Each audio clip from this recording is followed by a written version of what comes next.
In the last segment, we considered the multiple symbolic roots of human evil. In this segment, we'll consider the multiple symbolic roots of human goodness and also the ways that we can overcome human tendencies to succumb to evil. If symbolic cognition affords humans the possibility of being and doing evil, it also affords them the possibility of being and doing good. Just as there are many ways to harm a mind or that which it cares about, there are many ways to benefit a mind or that which it cares about. Most of the ways of being or accomplishing good are the opposite of the ways of being or accomplishing evil. One can be good by being kind, just as one can be evil by being unkind, the extreme of which is sadism. By its very nature, kindness occurs best when one is not tokenizing the recipient of one's kindness, since only then can one tailor one's kind acts to the particular needs of an individual. Indeed, only if one is attending to the changing needs of the recipient of one's goodness can one continually tailor one's actions to those changing needs. It requires internal modeling of the mind of the recipient. Kindness is therefore not even possible for animals because they lack a theory of mind. Animals can be affectionate, but they can't be kind. It thus appears that doing and being good requires the cultivation of a certain kind of mentality, not just a certain kind of behavior, since good behaviors follow from the mentality and less so vice versa. This mentality is one that is kind and compassionate rather than cruel, attentive rather than inattentive, and focused on the individual rather than on the class or the token.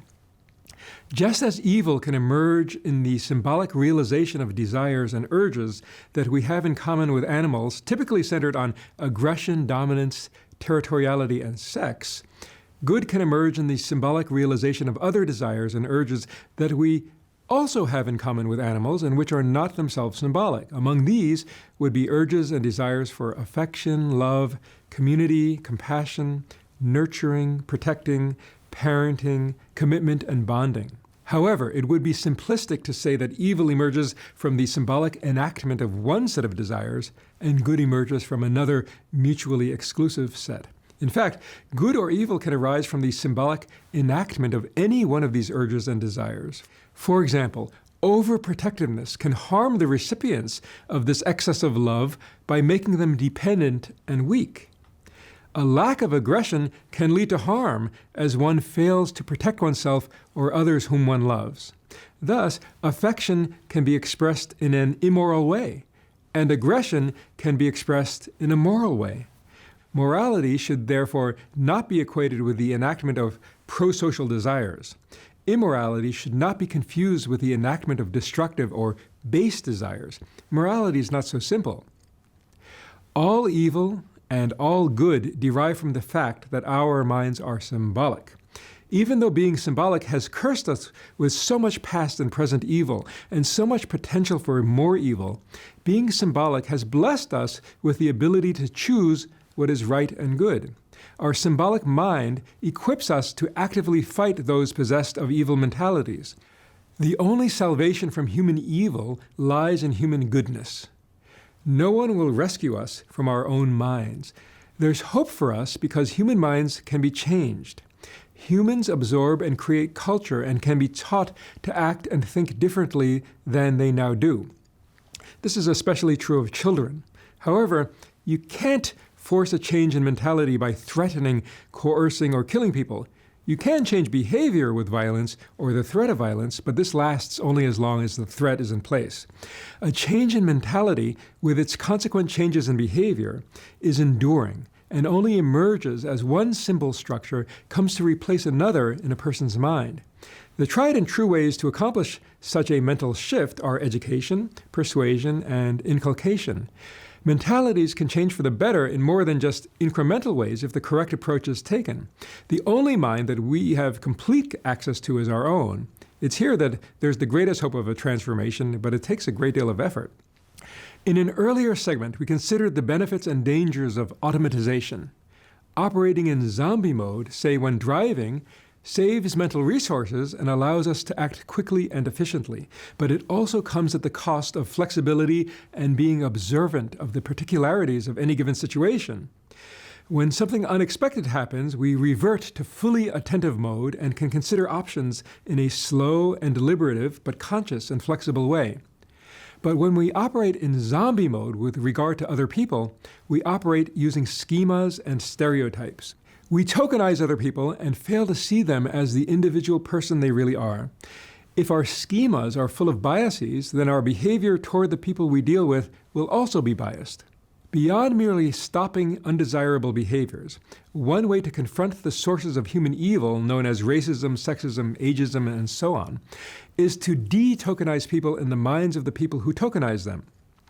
This is more easily said than done, but it can be done. It requires a change of mind and heart.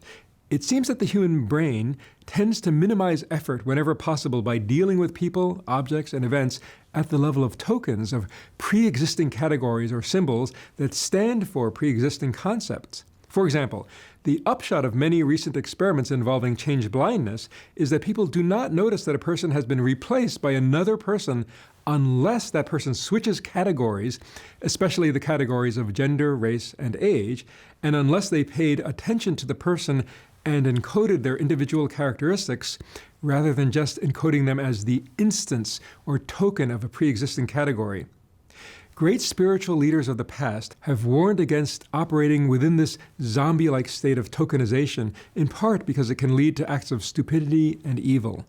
They have emphasized the need to transform one's mind by cultivating compassion and love for individuals and by paying attention to the particularities of events. Why does the brain tokenize? Minimization of effort is part of the explanation, but not all of it.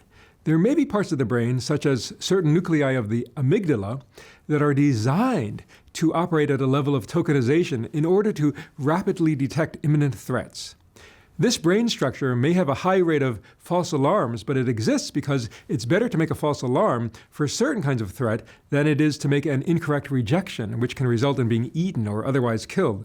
For example, it would be unwise to have a brain that ponders the individuality of each individual tiger. If we said, well, I know most tigers are man-eaters, but I shouldn't generalize because maybe this one isn't. Well, the genes that led to this kind of thought process would get weeded out quickly, since that individual would quite likely get eaten. So evolution has led to us having brains that tokenize, particularly regarding potentially dangerous things. Indeed, it's probable that the amygdala is hardwired to carry out certain kinds of stereotyping and certain types of stereotypical false alarms.